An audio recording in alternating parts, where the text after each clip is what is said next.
guys, this is my third time trying to start recording. Mercury is 3 days away from going in its official retrograde phase. The pre-phase is almost done and I am feeling it. Oral Evang. So this is Casey, this is me, I'm Casey, yes. With astrologically sound, holy crap.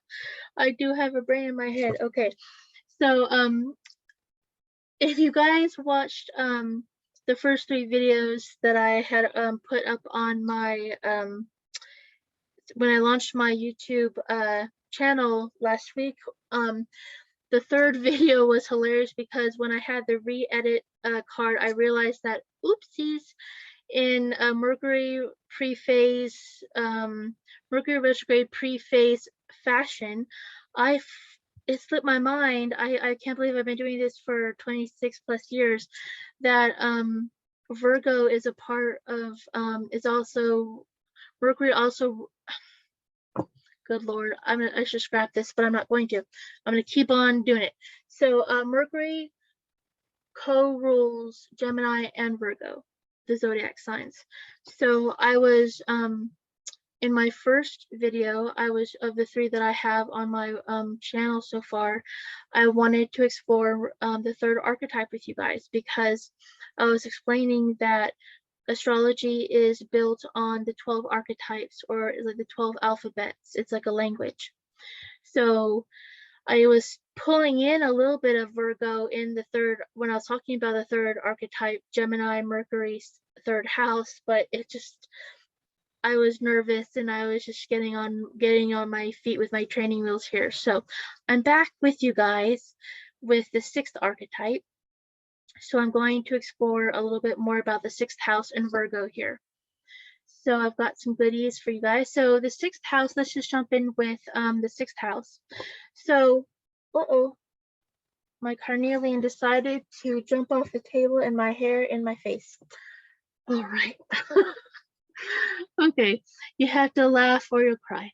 Okay, so the 6th house generally deals with health, our routines, you know, the mundane everyday ins and outs of life, the daily tasks that we set ourselves to. Possible OCD sometimes as well, organization, being neat freaks, or sometimes it's kind of the opposite. It could be rather organized chaos, aka knowing where each little thing is, each little piece, where everything sits within an array of a messy cyclone of items. I've seen both, you know. It's like you go into someone's place and it looks like an absolute mess, but if you touch or move 1 or 2 things, that person will know exactly what you moved and how you moved it. So the 6th house is also your 9-to-5 jobs. It's usually what you do to earn the monions, you know, your cash flow. It's not necessarily your dream job or your passion projects, which is more your 5th house. Neither is it really your career vocational pursuits, which is more your 10th house. 6th house energy is very much duty and finding a sense of divine grace within service and duty. You know, I've never really seen any other zodiac sign or energy, even though we're talking about the house, but we're going to segue into the sign in a second. But this archetype really conveys this ability. Sorry, a little bug. I've never really seen any other archetype or sign convey the ability to show divine grace with service and duty more often or to a better degree than Virgo. Like Virgo compadres that I've watched over the years. Is truly incredible and wonderful to see this in motion. And I think 6th house energy is also following the leader, following directions, getting the job done, no muss, no fuss, you know, just get it in, get it done. Now going over to Virgo, the sign, Virgos are so damn impressive, and it's funny because Virgo energy is a little bit difficult for me within my chart, but I just sit and wonder at Virgo energy because I'm very Sagittarian. But Virgo, the archetype of Virgo can see within a mass of data, they can pick out the problems. They can point out what needs to be plucked out of the group so that it can run more smoothly. They see the problems, the issues, and the kinks within the system that are holding things up from working as efficiently as possible. My mom, I think, has Virgo on her 10th house, and I have a friend as well who has Virgo on her 10th house, and my mom legit was a problem change analyst for IBM, and it's so funny because as I go on to tell you guys, they're the Virgos are the super fixers of the zodiac. They see the problems and they fix it. So the fact that her job title was a problem change analyst, it's absolutely hilarious. She had Virgo on her career house.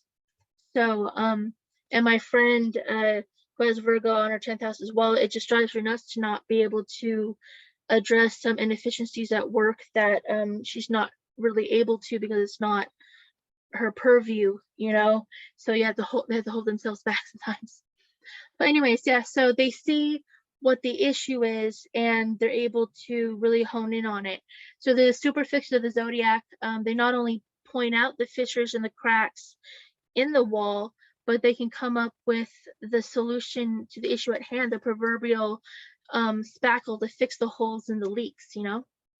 They don't just leave you high and dry. They're usually able to come up with a problem and a solution too. So the shadow side of this incredible talent is the negative metacritic. So this can be turned both inward onto themselves and also aimed outward towards the people around them. The Virgo archetype can tear themselves apart with negative self-talk, critiquing themselves to the nth degree, and they can also push people away with their endless list of required perfection in their partners, friends, and associates. So like dating a highly Virgo type person that hasn't healed this wound or shadow aspect of themselves, they might have a requirement list for their partner that they're looking for that is just above and beyond just perfection that can't be met with any human being, so then also when this trait is better integrated, however, Virgo type people are capable of incredible efficiency in work and really any task they choose to take on. Their personal bar of excellence is usually set very, very, very high, and the rest of us struggle to catch up to their amazing examples. Really, they're just really good at what they do when they set their minds to it. Virgos display a really cool mixture also of grounded practicality from being one of the earth signs, while also being flexible and able to roll with the punches of life due to being one of the mutable signs. Virgo is one of the most movable and flexible of the 3 earth signs because of its mutability, because there's the elements and then there's the qualities or the modes. And it's an earth element, but the mode or quality that it's a mutable sign. So the mutable signs allow for, well, hold on. The mutable signs adjust and perfect the work that the fixed signs have completed and that the cardinal signs originally sparked into life. And the mutable signs for more wiggle room, and if you need to zig and zag with life, then so be it. And that's what makes Virgo such a special earth sign of the 3 in that specific element grouping. Let me grab some water. My throat chakra is getting affected. Hold on.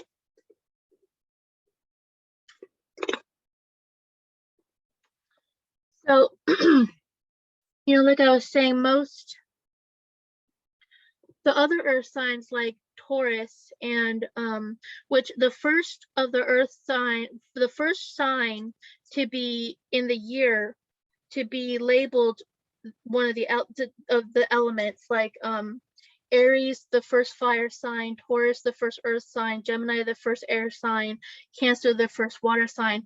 They're going to be the most purest of that element, and they're the most purest of the elements, and so they have all the good stuff with that comes with that, but they also have the downfalls of the most intense of the shadow aspects as well. So Taurus can get stuck in the mud and can get stuck in a rut more often than not. They can be more stubborn. It can be harder to get off one track and get on another track in life if they're headed down the same road. They're very, very down to earth and practical. Sometimes it can be harder to be more imaginative or intuitively led. But and then there's Capricorn, which is also earth, and they're very down to earth and very like hustle and very determined.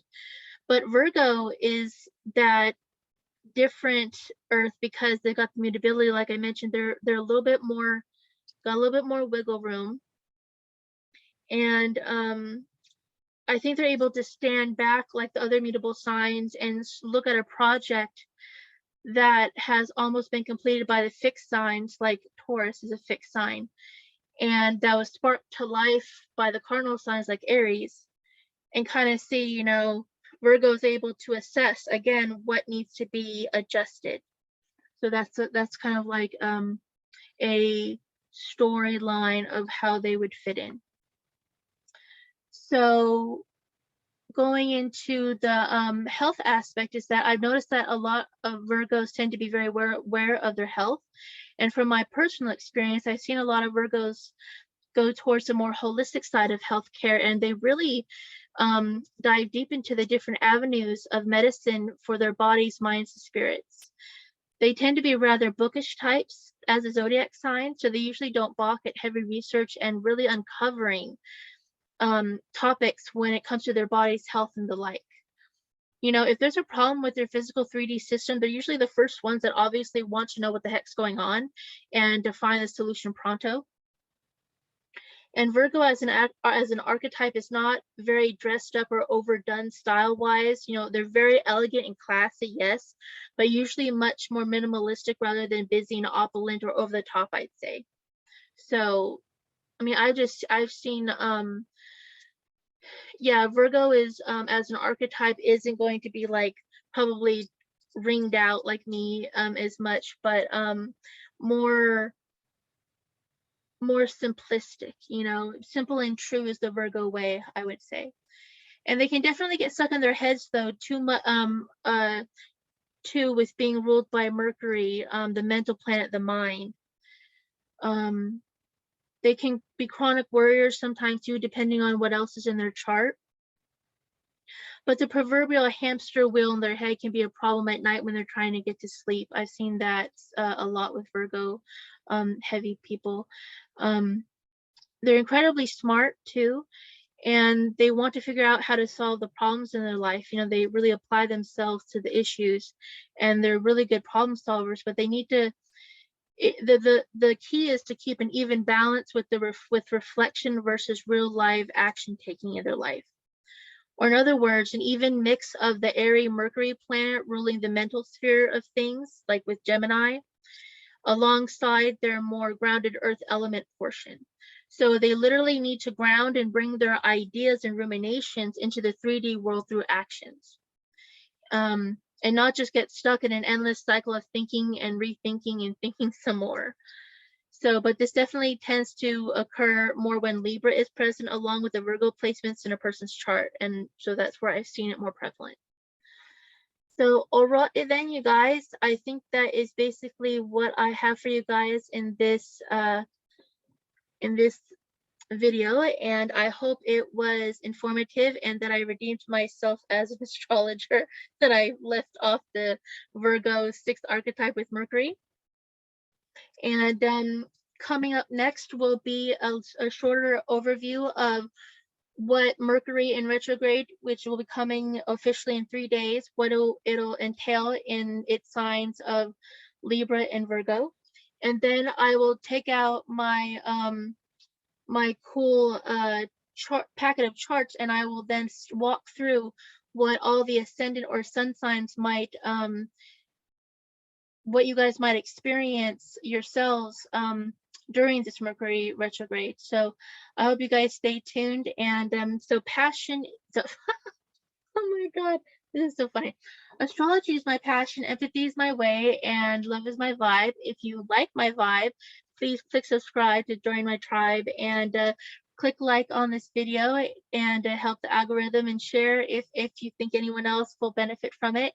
And click the top bell to be notified to get my other videos out. I will be doing um, a mini series on the eclipses as well coming up. So I just wish you guys, I love you guys, and take care. Bye.